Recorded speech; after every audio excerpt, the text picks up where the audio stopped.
Hello there, YouTube. Still on my way back to Ontario.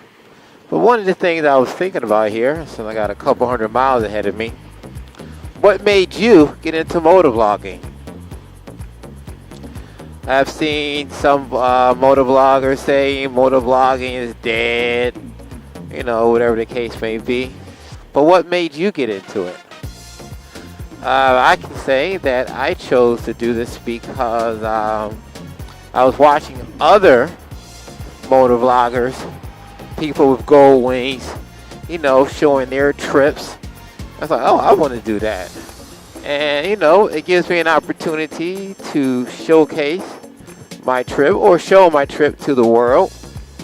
It also serves as an archive for myself. Whether nobody likes it or a thumbs down or whatever the case may be, it's still an artifact to say, hey, I once did this. I went there, I rode the bike, and this was my experiences. That may not be important to others, but obviously it's important to me. So I have the Sena Tennessee Pro, and I have a GoPro 7 Black.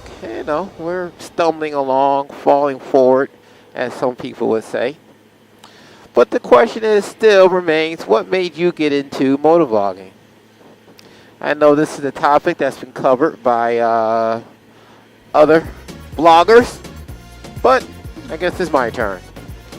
Alright, that's it for KMS. That's it for me. You guys continue to be safe out there, and I'll talk to you soon.